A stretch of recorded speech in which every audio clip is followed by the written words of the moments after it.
Ngayon, kasi nakapatay siya, kahit anong ano mo dyan, redondo lang yan. Oh. Oh. Hindi siya tutuloy. Ibang ko kung naririnig nyo. Hindi siya talaga makakatuloy, oh. Kahit anong nilang ano nito, pilit nila paandarin yan, hindi talaga mamamatayan unless ikukuman mo siya na ibabalik mo yung engine, na isi-switch on mo yung engine. Kasi kung hindi, kahit anong ano niyan, no, hindi talaga hindi talaga mapapa-start nila.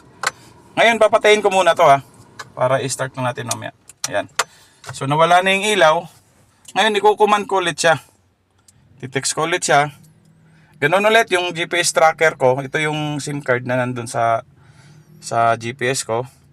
So text mo lang yung pagkabuhayin mo ang makina, i-command mo lang siya ng 941 tapos password mo na 00 default.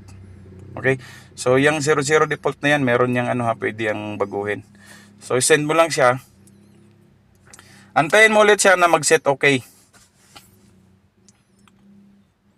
Magre-reply yan si GPS ng set okay. So hangga't hindi magre-reply yan ng set okay, hindi mapapaandar yan. Tayin lang natin, ha. Medyo may katagalan din kasi.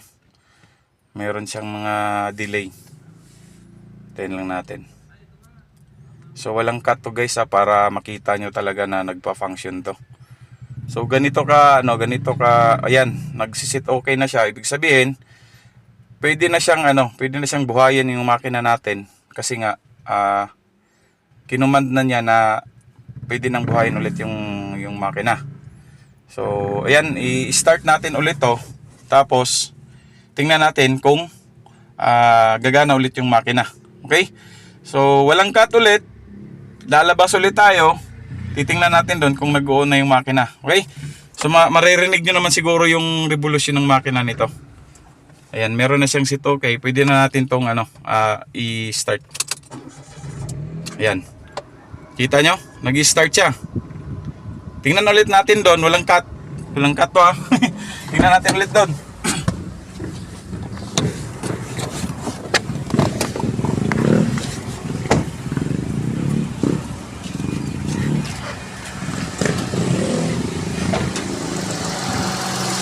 Ayan, guys, oh. Gumagana ulit siya. So ibig sabihin, safe na safe yung mga nyo. Safe na safe yung mga sasakyan ninyo. Hey guys, good morning po. So ito yung sinasabi ko kanina na i-demo ko yung in-install ko ditong GPS with kill switch engine, ano. So ganito lang yan. Bali, ang meron tayong GPS with kill switch na ang tatak niya ay Sinotrack. Ngayon, papakita ko sa inyo, pakilapit nga dito sa ano. Ayan, ito yung Sinotrack na app niya. Kailangan mo ma-download to sa Play Store. Meron to downloadable naman to sa Play Store. Iano mo lang muna to. Buksan mo to. And then lalabas yung ano na yan.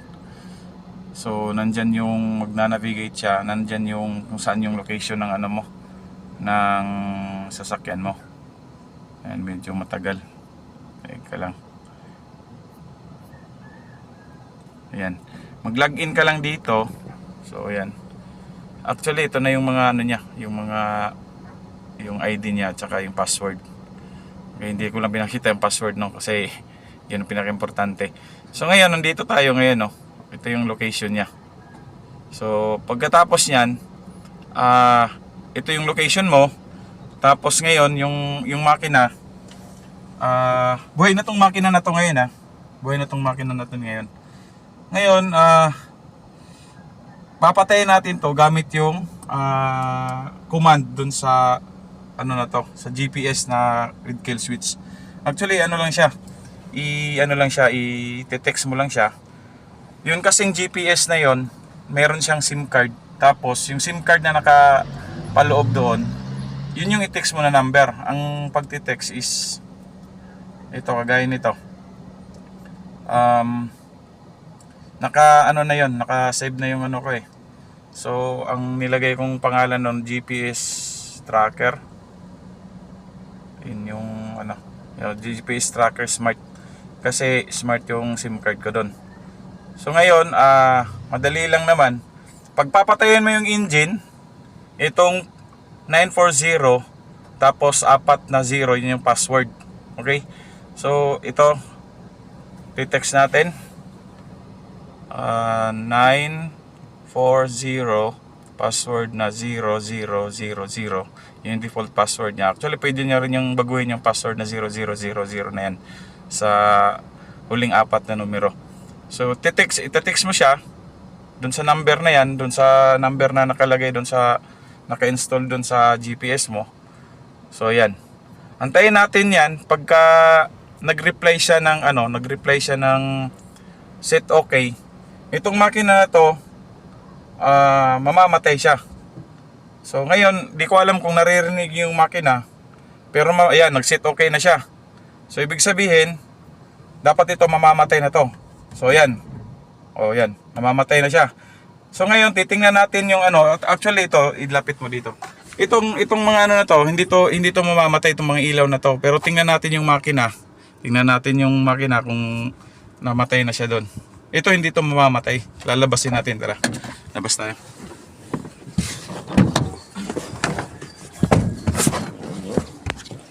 Ay.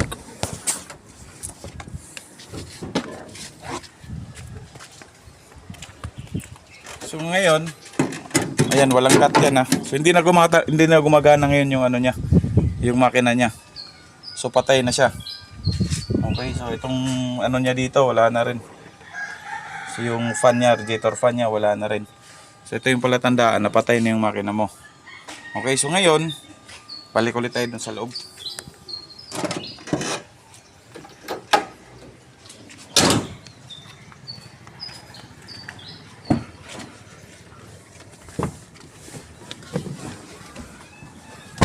Okay, so ngayon, ito nakailaw pa to. Papatayin lang muna natin to. Ayan. Ngayon, kasi nakapatay siya, kahit anong mo dyan, redondo lang yan. Oh. Hindi siya tutuloy. Ibang ko kung naririnig nyo. Hindi siya talaga makakatuloy, Kahit anong nilang nito, pilit nila paandarin yan, hindi talaga mamamatayan unless ikukuman mo siya na ibabalik mo yung engine, na isi-switch on mo yung engine.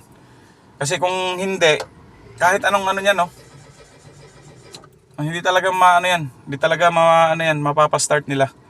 Ngayon papatayin ko muna to para i-start na natin mamaya. Ayan. So nawala na yung ilaw. Ngayon ikukuman ko ulit siya. Titext ko ulit siya. Ganun ulit yung GPS tracker ko. Ito yung SIM card na nandun sa GPS ko.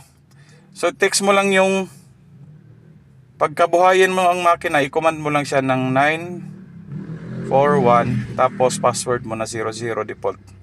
Okay? So yung 00 default na yan, meron yang pwede yang baguhin. So send mo lang siya. Antayin mo ulit siya na mag-set okay. Magre-reply yan si GPS ng set okay. So hangga't hindi magre-reply yan ng set okay, hindi mapapaandar yan. Tayin lang natin Medyo may katagalan din kasi. Meron siyang mga delay. Tayin lang natin. So walang cut to guys para makita nyo talaga na nagpa-function to.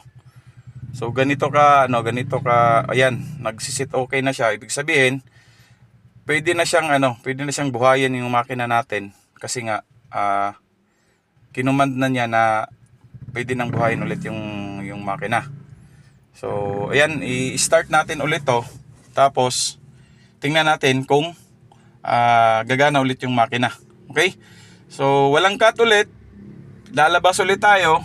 Titingnan natin doon kung nag-on na yung makina. Okay? So maririnig nyo naman siguro yung revolution ng makina nito. Ayan, meron na siyang sit okay. Pwede na natin tong i-start. Ayan. Kita nyo? Nag-i-start siya. Tingnan ulit natin doon. Walang cut. Walang cut to Tingnan natin ulit doon.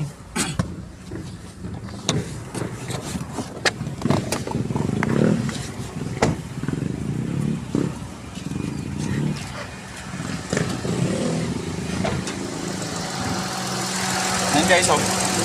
Gumagana ulit siya. So ibig sabihin, safe na safe yung mga ano nyo. Safe na safe yung mga sasakyan ninyo. Okay po, so ito yung kagandahan nito. Tara, balik tayo dun sa ano.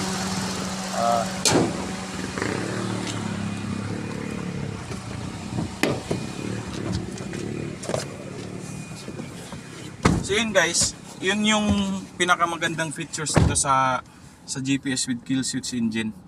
Kasi insure ka talaga, worry free ka sa lahat ng sasakyan mo kasi sobrang grabing ano ngayon, ang daming magnanakaw, ang daming manluloko.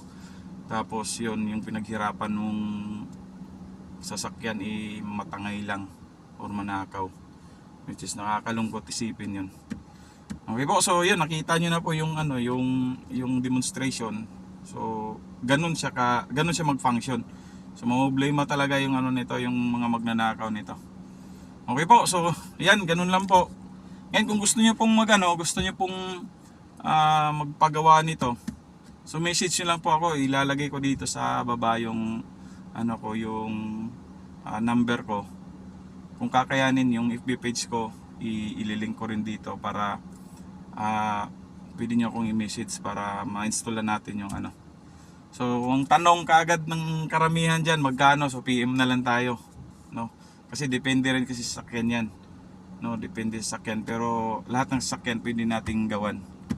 No, kailangan lang siyang matrace kung saan pwedeng lagyan.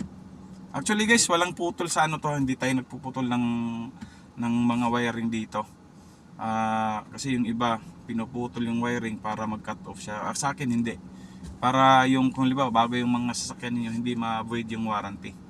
Kung makita man na merong mga tapping na wiring pero hindi talaga siya totally na putol yung wire na yung sa original niya na wiring.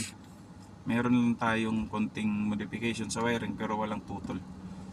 Okay po, so hanggang doon lang po ang ano ko kasi medyo mahaba na po yung video natin. So hanggang sa muli, maraming salamat at magandang araw po sa lahat. Thank you.